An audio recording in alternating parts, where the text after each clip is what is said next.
So you're also from Indiana? I grew up in southern Michigan, but then went to school in Huntington. It was Huntington College at the time, and then now I live in Noblesville.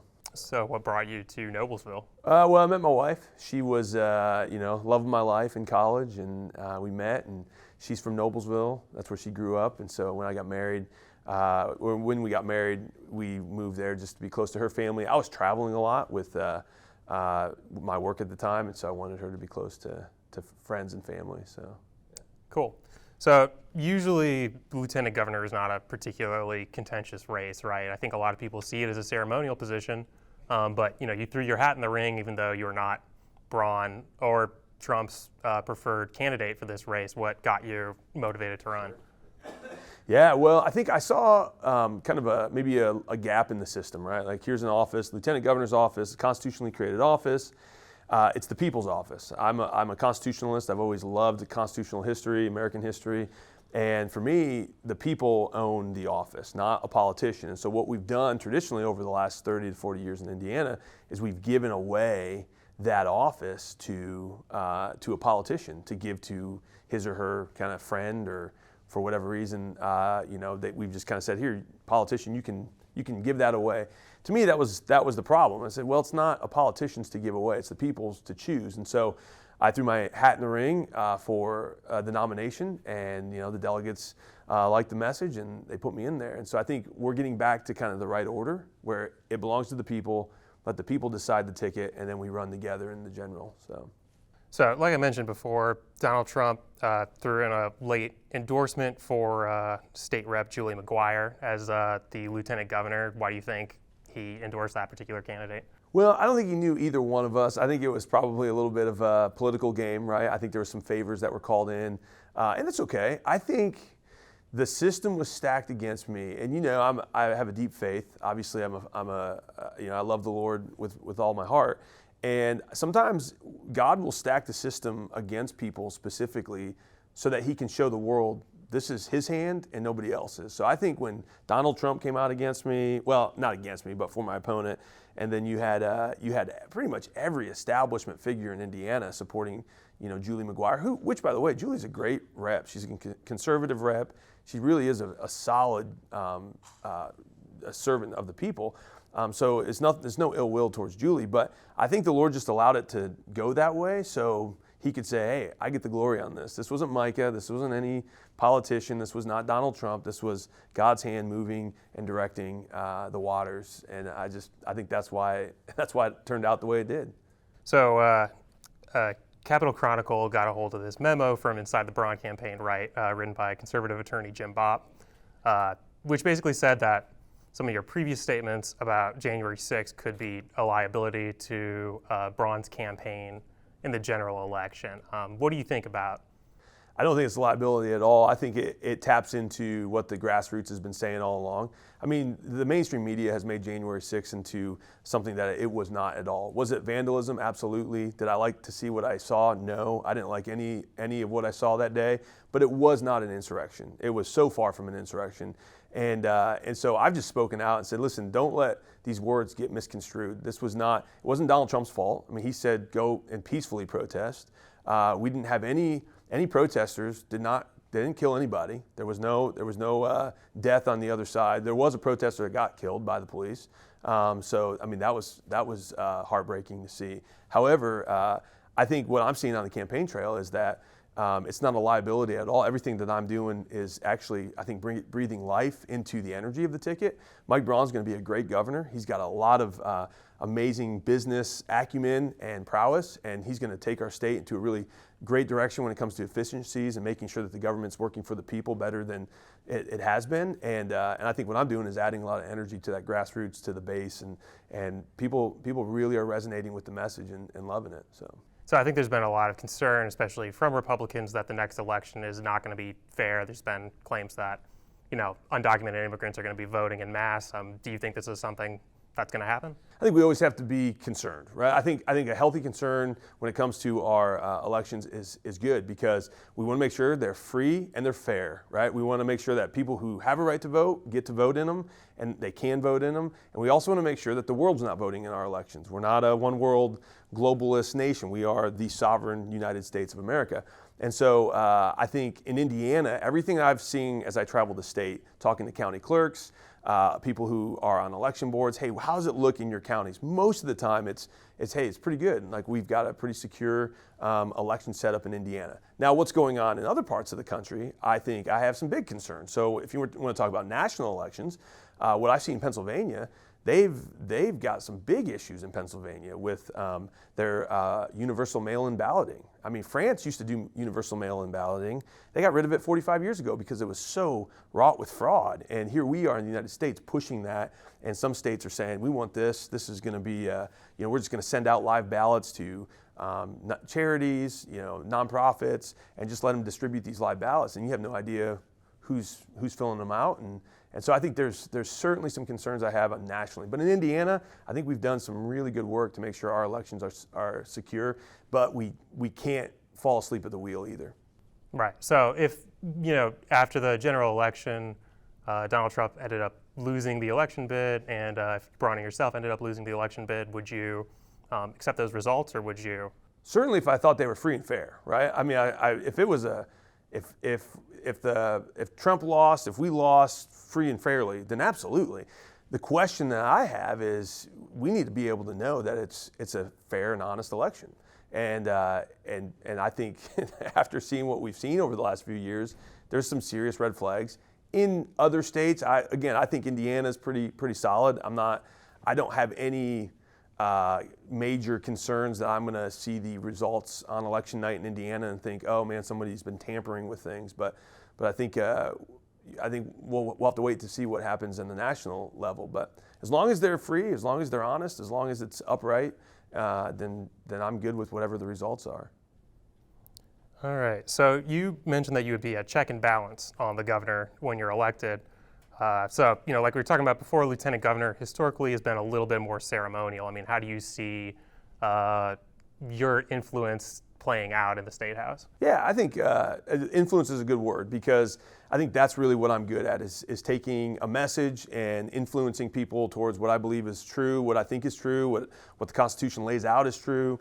And I think the check and balance is really a last resort. I'm not going in there to say, hey, Mike Braun, I'm going to fight you at every turn. That was never my intention. And I did not get into the lieutenant governor's race because of Mike Braun or any one of the other gubernatorial primary candidates in the Republican side. I just saw a lack of accountability over the last probably 6 to 8 years in Indiana governance. And I thought the lieutenant governor could be one more voice for the people in that state house fighting for the people. And as a pastor, I've been standing up for people. I've been fighting for their liberties, fighting for their freedoms to do what they believe is best for them and their family when it comes to healthcare freedom, medical freedom, making sure that they will, the government's not going to come in and tell them what to do. And so people have just said, would you get into the State House and fight for us there too? So I think Mike Braun's going to do a great job. I don't have any concerns that I'm going to have to play this big check and balance to Mike Braun. Everything I've seen of him behind the scenes is, he's limited government, he's efficient, he's effective, he's very conservative. So all those things are really giving me a lot of great excitement for the future. Now Indiana, because to your point earlier, it's kind of a ceremonial position.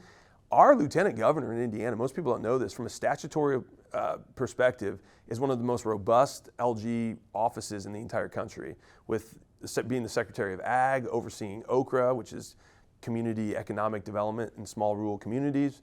You oversee housing and tourism, the Civics Education Commission. I mean, there's a lot of responsibility that we give to the lieutenant governor in Indiana. So I think what I've done in a good way is kind of sort of open the eyes of Hoosiers all around the state to the fact that the LG's position is a really important position, and we should have a voice on who gets that nomination in Indiana. So I believe the people know what they're doing, and so I'm always going to fight to put the power in the hands of the people as much as we can.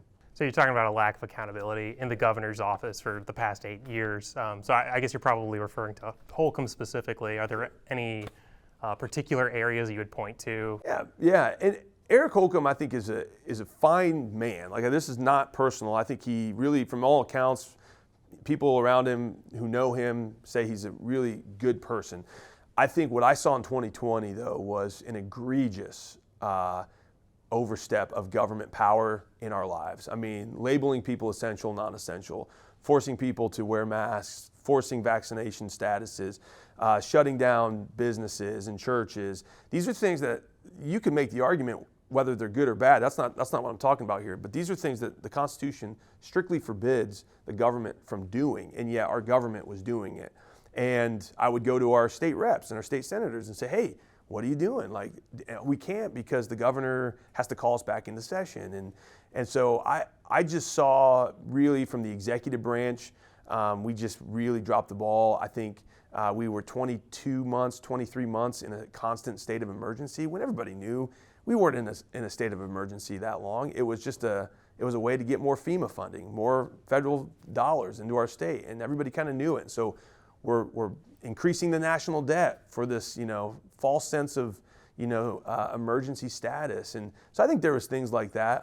Governor Holcomb vetoed the women's sports bill that would keep biological men out of women's sports. And I mean, that was a really big, problem in my book. Now, the legislature did overturn his veto, so kudos to the legislature. But I think things like that, if I was lieutenant governor in years past, you would have heard my voice come out on those issues and said, and be a champion for liberty for the people and making sure common sense policy is followed. So you announced recently that you're putting together an advisory council for when you are in office. Yeah. And it consists mostly of conservative Christian voices. Could you talk a bit about what that would do, why you see that as like a necessary step? Yeah, well, I mean, I think advisors are really good. I think it's wise to have counsel around you. I think anyone in office has good counsel, whether it's people that they trust. And really, it's I wouldn't say it's all Christians. I mean, I saw the report come out the other day where it was like, he's putting together a group of dangerous Christians or something like that. And I chuckled because, first of all, we're not like saying, hey, are you a Christian? Come sit on this advisory board. But there are a lot of these people are conservative, and they know government. They have a history in government. And actually, there's even some that probably aren't super conservative, but they understand the system well. And I want people like that. And I have no problems with people who have differing points of view with me sitting on an advisory board. I want to hear all points of view. I want to be able to say, hey, just share openly and honestly what you think, and then collectively, let's see where the truth leads us. So that's really what it was. So I think that story, I thought when it came out, I was like, man, it's who would have thought that was actually a story? But just putting together people who surround myself with people who know what they're doing and have a good track record in government, doing some good solid work for the people. So that's what that advisory board really is designed to do. Sure. So you described yourself as a Christian nationalist before. Put out a video that I saw on Facebook that was 3 reasons why you should be a Christian nationalist. Could you explain a little bit what it means to be a Christian nationalist? Sure. Yeah. So it's not what probably the mainstream media or the left think. I'm not a person who ever in a million years would ever advocate for a theocracy. I've never done that, nor do I think America should be that. America is a constitutional republic, and that's what we're founded as. That we are rooted in Judeo-Christian principles, though, and that's, as a Christian, it is important for Christians to get involved in whatever nation God has placed them there. It's a stewardship issue. So to me, Christian nationalism is being a steward of what God has given you. So taking care of the nation, taking care of your community, being the hands and feet of Christ in your community. To me, Christianity is a good thing. Nationalism is a good thing, right? Like, we want to serve our nation. The opposite of a nationalist is a globalist, right? We don't want globalism. Globalism is not healthy. That strips us of our sovereignty and of our liberties. And so for me, I just don't play the word games with the left. And so they want to kind of say Christian nationalism is a bad thing. And they're kind of turning it into something that it isn't. And so I'm saying, I'm not going to let you take words like Christian and nationalism and now warp them so that everybody thinks that those are wrong. So to me, I just push back on that and say, yeah, I love Christ and I love my nation. And if that makes me a Christian nationalist in your book, well, so what? So what is the role of people who are, religious minorities in a Christian nationalist America? Yeah.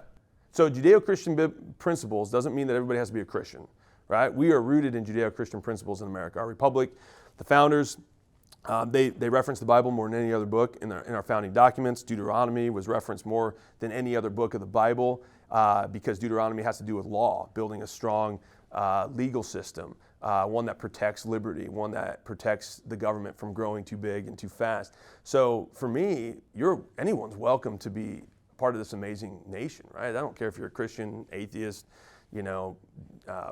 Muslim, Hindu, whatever it is. But our foundations are our foundations for a reason. And Christian foundations have basically birthed Western civilization. American history, world history proves that. And so what I'm saying is don't strip those foundations, because the moment you do, you're stripping the very thing that's protected you of government intrusion and tyranny in your life. Because really God is the God of liberty. Our founders knew that. They said that.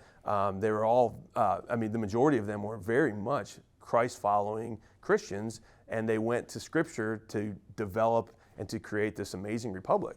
We have a Constitution that has lasted, 238 years now. The average lifespan of a Constitution in world history is 17 years. I would say that there was divine intervention that helped birth our nation. Ben Franklin said it, James Madison said it, Alexander Hamilton said it, Thomas Jefferson said it, Benjamin Rush, Noah Webster. All these men who had such an amazing grasp on world history crafted something that has stood the test of time and birthed liberty around the world like we've never seen in world history. And so to me, that's what that means. Again, it's not saying that you have to worship a certain way. It's saying our foundations and our principles are good principles. They're rooted in Judeo-Christian ethic. Let's make sure that we keep those there. And because of that, we'll all have freedom and liberty to be able to express ourselves how we want. Okay. Speaking of nationalism, I wanted to turn to immigration. Yeah. There's been a lot of stories coming out of Ohio about Haitian immigrants eating cats and dogs. This is something that I think you've talked about on your podcast. Do you think that's something that's happening? Well, I think illegal immigration is a big problem. I think it is happening.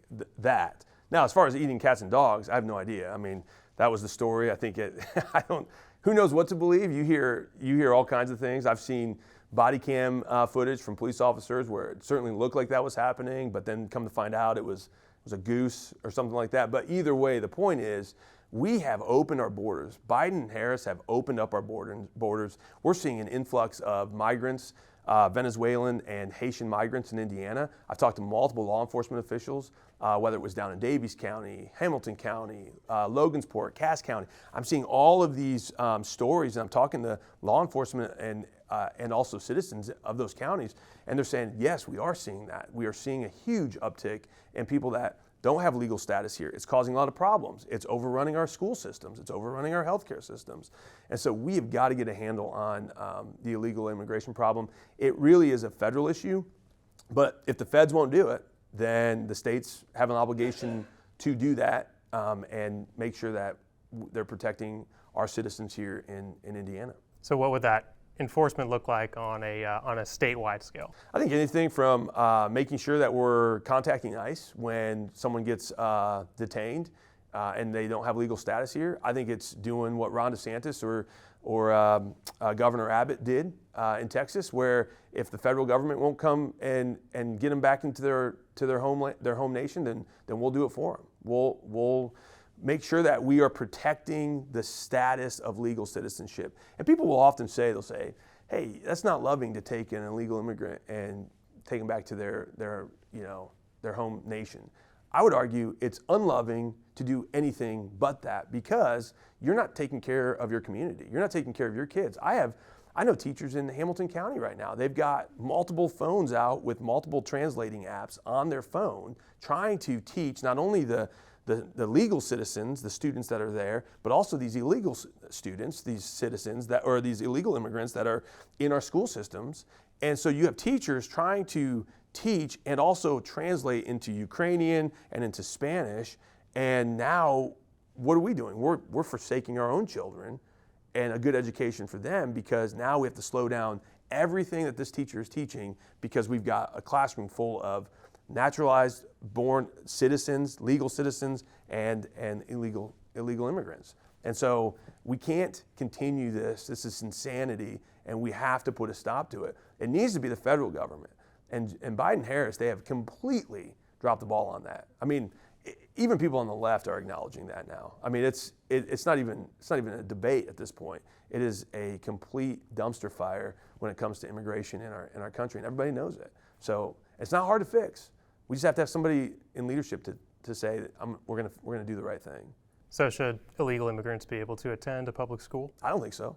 No, because why are we taking our own resources and pulling them out of our kids, like, well, loving our kids, teaching our kids, training our kids, and trying to take care of the kids of the world? Listen, I want to be a good neighbor. I think we should all be good neighbors. I think America needs to be a good neighbor. But we cannot be a good neighbor when our nation is falling apart.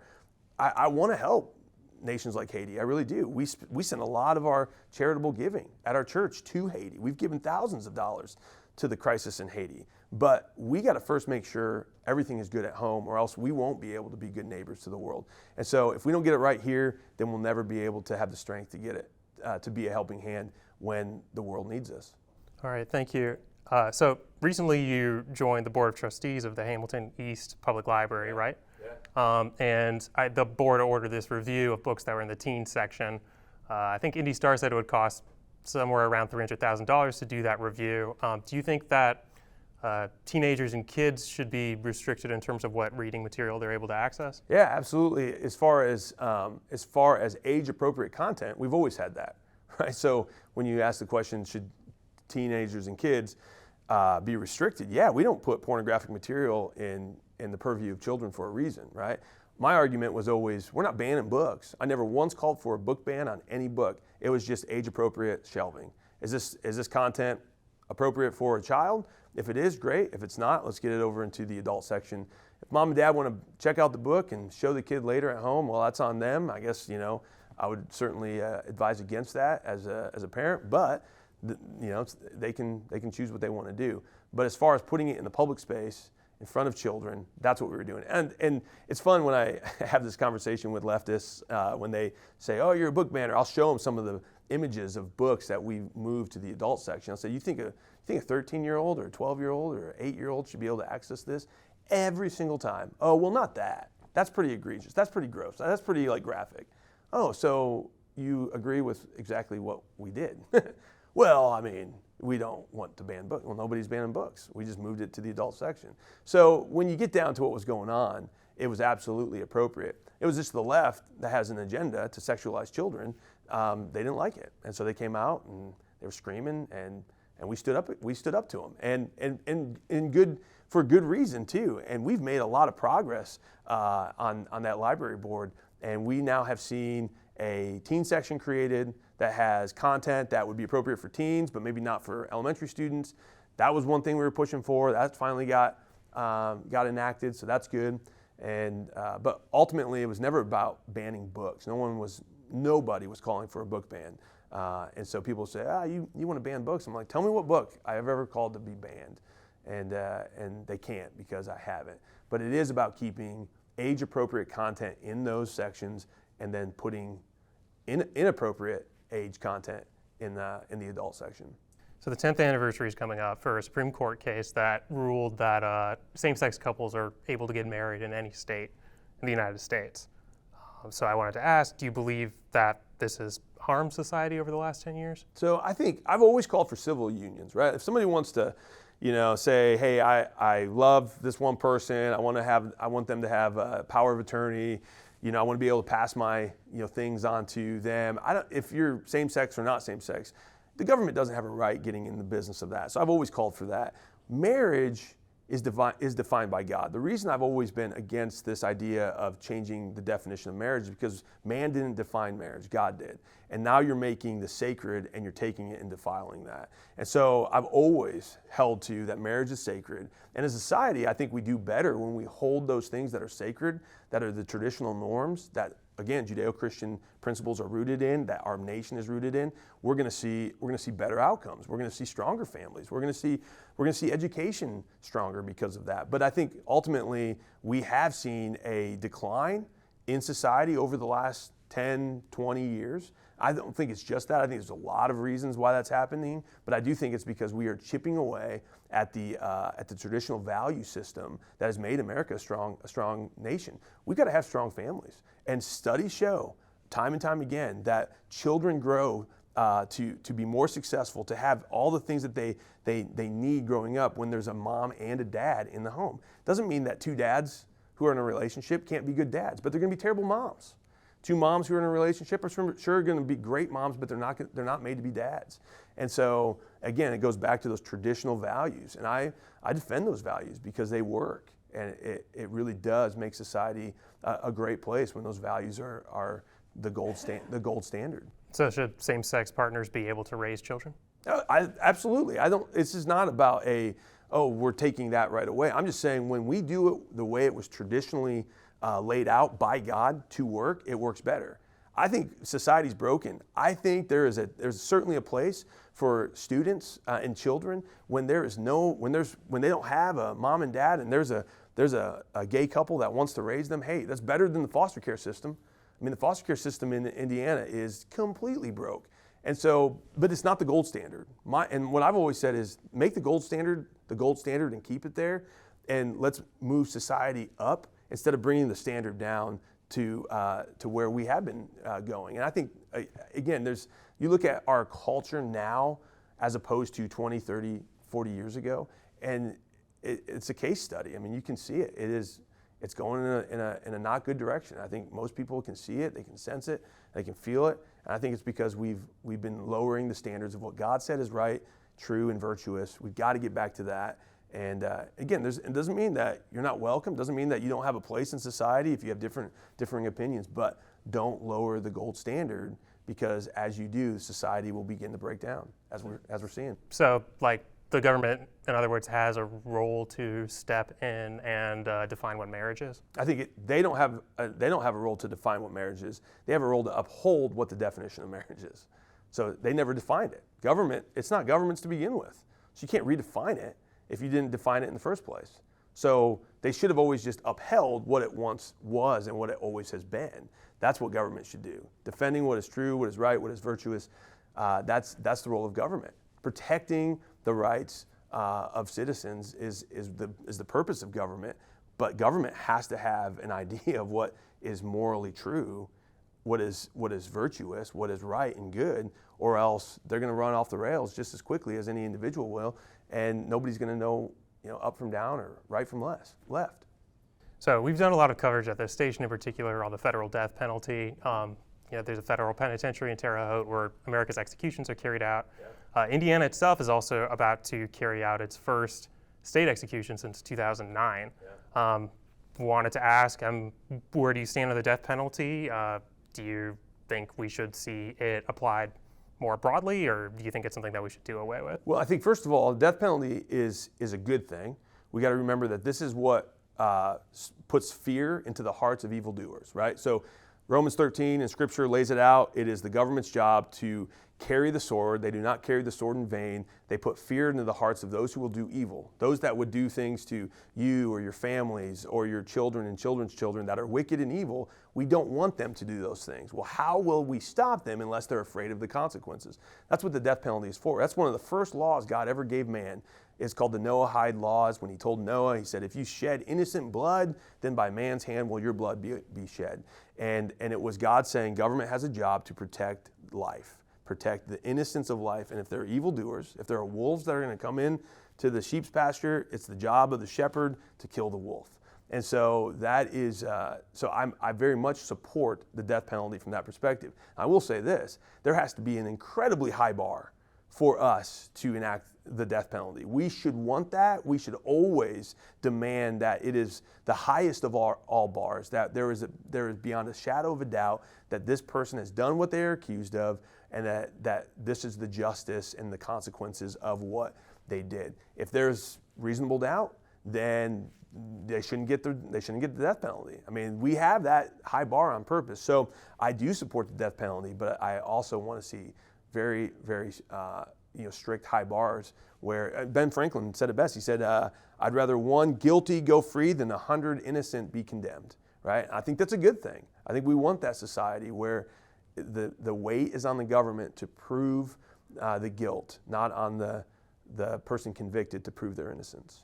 And there was a case in Missouri, obviously it's been pretty famous nationally recently, where a man was executed when the former prosecutor had come out and said, this isn't actually, a man I think is guilty. Now, if there was a case like that in Indiana, would you urge Governor Braun to pardon a person in that situation? Well, I think you have to look at each case individually, right? You can't just take one case and apply it broadly. I don't know specifically what that prosecutor was referring to, but I also do know he wasn't the jury of his peers, right? There's a jury that is called upon.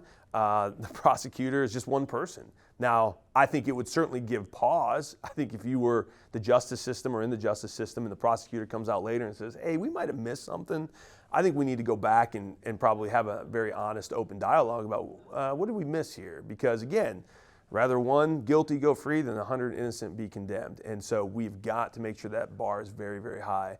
And so I think if there was a case like that in Indiana, I certainly would have my radar on it and follow it and make sure if I have to be a voice, whether it's in the ear of the governor or to the people, and say, hey, we might have missed something here, I would certainly do that.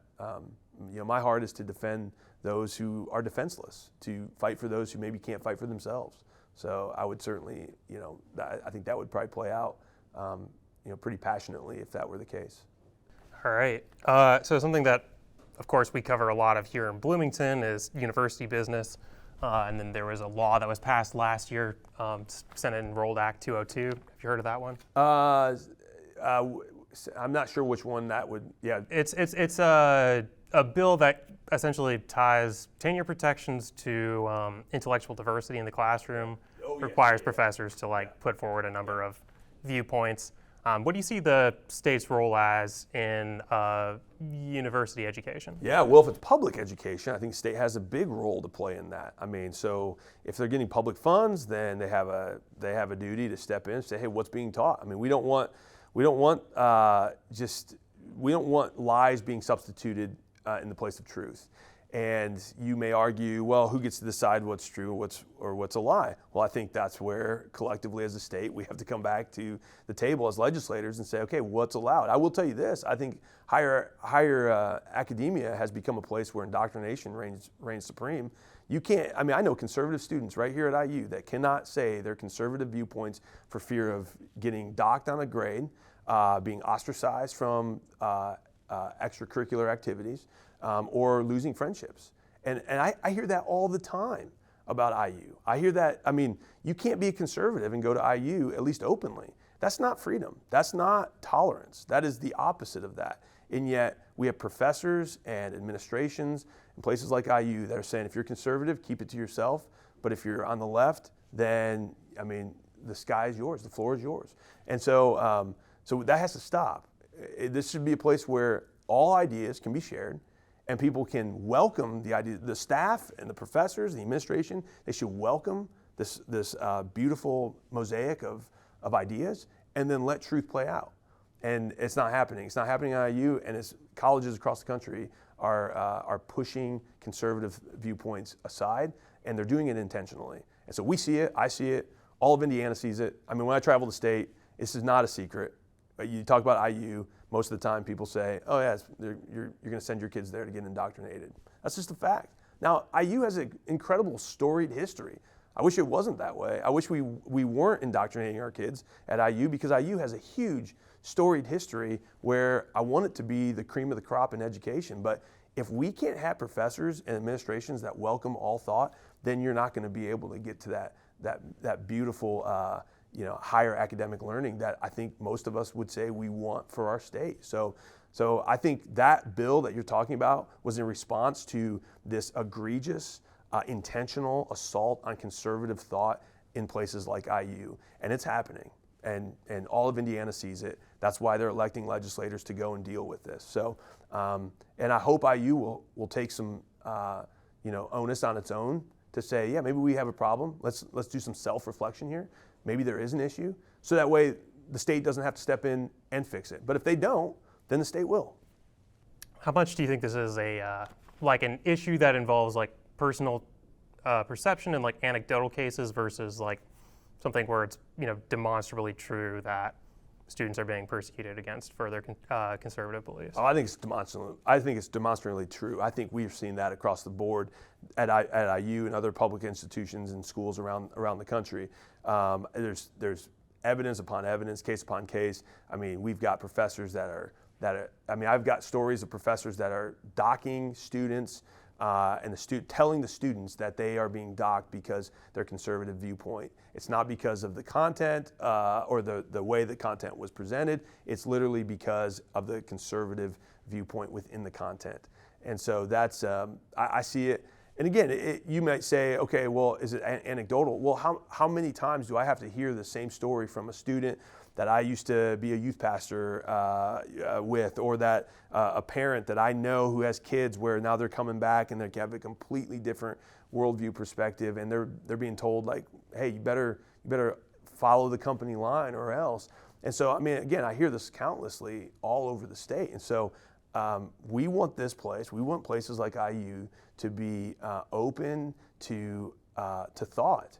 It should be a place where people can bring their ideas and their content and their worldview into this place, and then let's debate it. Let's talk about it. Let's dissect it. And if you get to the point where you can't defend what you believe, then it's either wrong or you don't know enough about what you believe. So I always say, I don't shy away from any questions on the campaign trail, because if I don't know what I know and know why I know it, then I don't have any business running for office. So I love that iron sharpening iron. So when people of differing opinions and worldviews come at me and they say, well, what about this? What about that? Again, I better know what I know and know why I know it. If not, I need to go back and either study more, or I'm wrong and I need to change to align with what the truth is. So, I mean, one last question on that particular topic. I think a lot of the professors would argue, that they are subject matter experts. They're at the top of their field in knowing these particular topics, and that's, how they got their positions. What would make the legislature more able to determine, what is a correct position to take in their classes? Well, I think the legislature is the voice of the people. So if there are professors that are saying, I'm the expert, legislature, don't tell me what to do, what that professor inevitably is doing is telling the people to go shut up and sit down.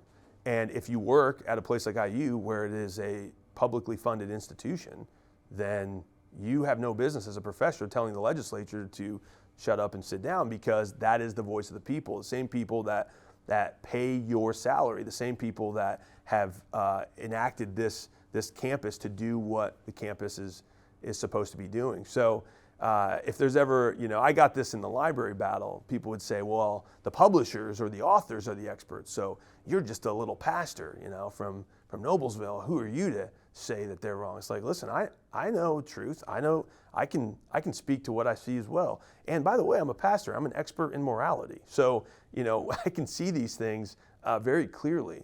And so it's incumbent upon all of us to speak and to create the state the way that we want it to be. And so when the legislature, the representation, the voice of the people, says to the University of Indiana, hey, we don't think you're going in necessarily the right direction, then I think it's important that Indiana, IU has the humility to say, okay, maybe we need to do some self-reflection and look in the mirror.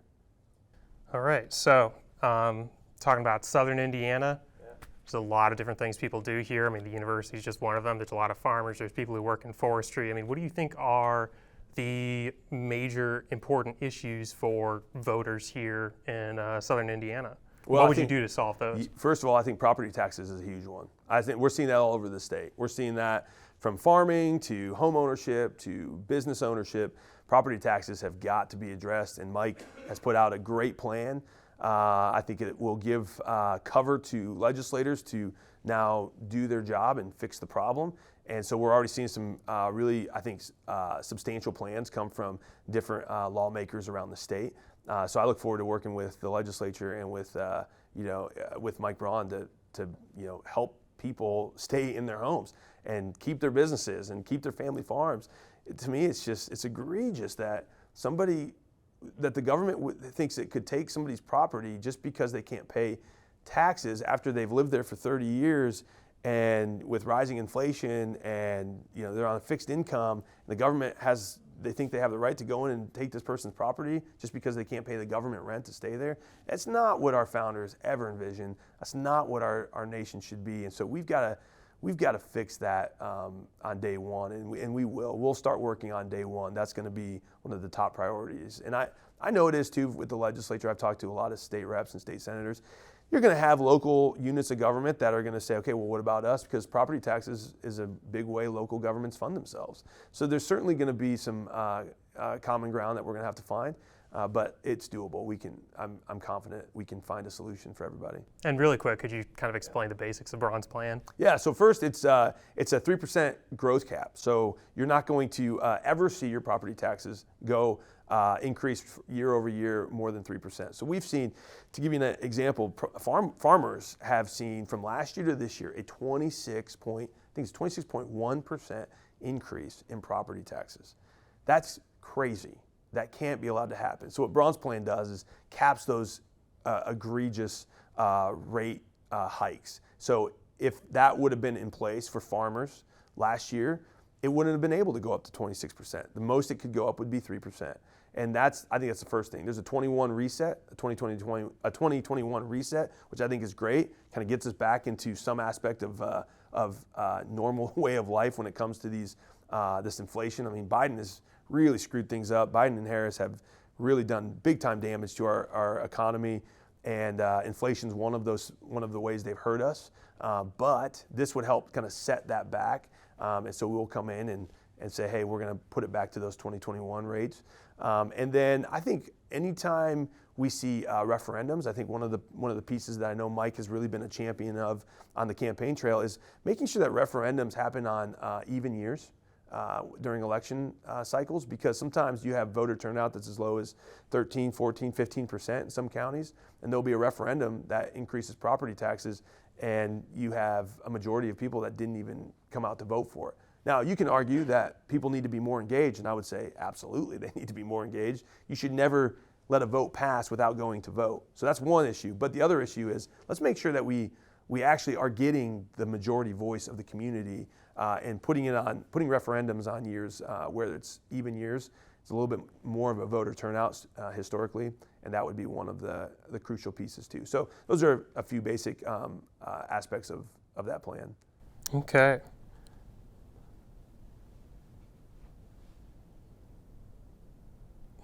One second. Let's see. I think Greg. Yep. I think Greg's out there. I see him kind of. Oh, you're in. Oh, okay, good. There you go. I was like, saw you walking around a little bit, and. All right. Yes. One other thing I wanted to ask about a recent political ad put out by Mike Braun showed a AI altered or a photoshopped image from a Jennifer McCormick rally. With people holding signs against gas stoves. I think in the original picture, they were holding Jennifer McCormick signs.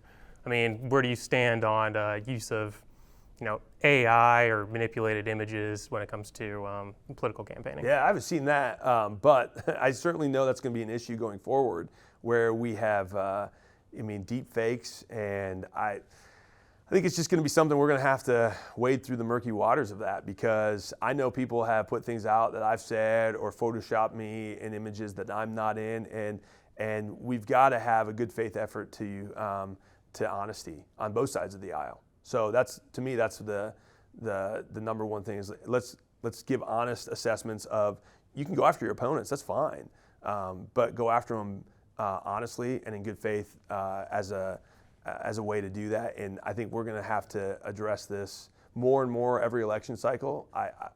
My concern is that it'll just keep getting worse and worse because AI just keeps getting better and better. And so it's going to be hard. We're going to really need the spirit of discernment in Indiana to be able to discern what's really true and what's not. So that'll be something I've always been an advocate for honesty. I tell you what I believe.